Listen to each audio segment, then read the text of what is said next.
ज्ञानवर्धक कहानी, शोक नहीं करते।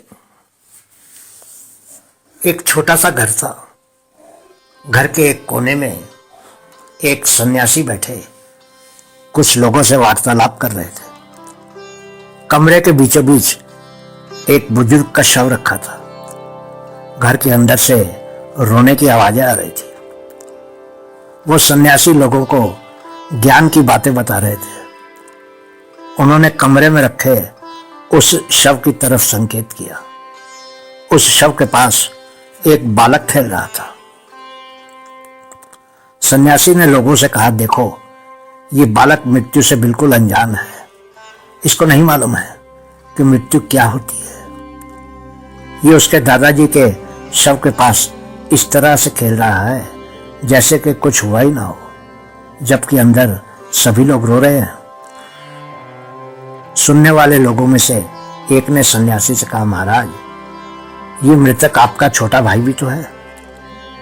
उस बालक के दादाजी आपके छोटे भाई हैं। ये बालक तो अज्ञानी है, पर आप तो मृत्यु के रहस्य को जानते हैं। फिर आप शोक क्यों नहीं कर रहे हैं? आपकी आंखों में तो आंसू है ही नहीं। सन्यासी ने कहा, आपके प्रश्न में ही उत्तर है। वो बालक इसलिए शोक नहीं मना रहा है और रो नहीं रहा है क्योंकि वो मृत्यु के रहस्य को नहीं जानता है। लेकिन मैं इसलिए नहीं रो रहा हूं क्योंकि मैं मृत्यु के रहस्य से परिचित हूं। बस यही तो जीवन का आखिरी सच है। मासूम और अबोध बालक और विद्वान कभी भी शोक नहीं करते हैं। एक अपनी अज्ञानता के कारण, दूसरा अपने ज्ञान के कारण।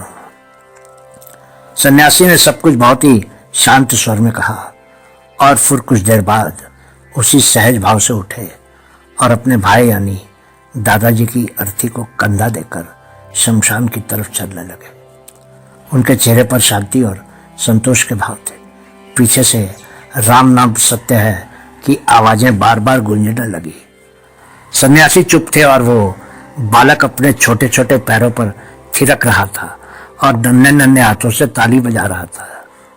राम नाम सत्य की लय उस मासूम और अज्ञानी बालक के लिए संगीत से अधिक कुछ नहीं थी।